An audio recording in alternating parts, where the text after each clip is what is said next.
నిర్ణయాలు కూడా తీసుకుంటుంది. అట్లనే మన అసెంబ్లీ ప్రాంగణంలో మీ అందరికీ కూడా తెలుసు యువ వికాస్ స్కీమ్ లాంచ్ చేయడం జరిగింది. మేమందరం కూడా అక్కడనే ఉన్నాం.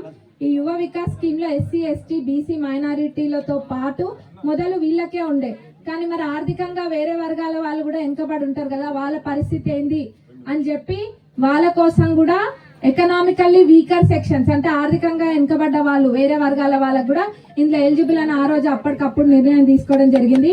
ప్రతి విషయం చెప్పిన దానికన్నా ఎక్కువనే మన ప్రభుత్వం చేస్తుంది.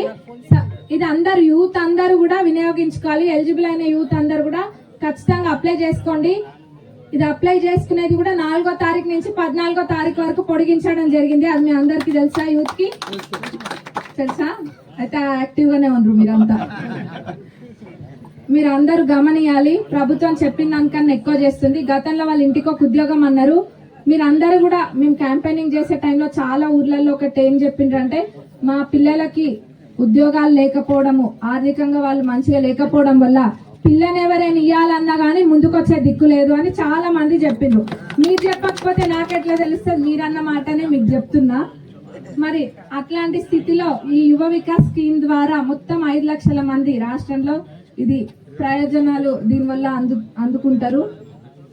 అందరు కూడా తప్పనిసరిగా అప్లై చేసుకోవాలి. సంవత్సరంలో మన ప్రభుత్వం ఏం చేసింది అన్న దానికి 10 సంవత్సరాలలో వాళ్ళు ఏం చేసిండ్రు అన్నది 2 లెక్కలు తీసి పక్కన పెట్టినామంటే అది ఈజీగా తెలిసిపోతుంది ఎవరేం చేసిండ్రు అన్నది. నియోజకవర్గానికి 3500 ఇళ్ల చెప్పున కూడా వచ్చినాయి. ఆ 3500 ఇల్లు ప్రతి ఇల్లు అర్హులైన పేదవాళ్ళకే చెందుతుంది. అంతేగాని గతంలో పార్టీ లాగా ఎవరే కండువా కప్పుకుండ్రు అని చెప్పి మొహం చూసి బొట్టు పెట్టే పార్టీ కాంగ్రెస్ పార్టీ కాదు. అర్హులైన వాళ్ళకి ప్రతి ప్రభుత్వ పథకం కూడా అర్హులైన వాళ్ళకి అందే విధంగా చూస్తాం. ఇంకా ఇట్లా చెప్పుకుంటా పోతే ప్రభుత్వ పథకాలు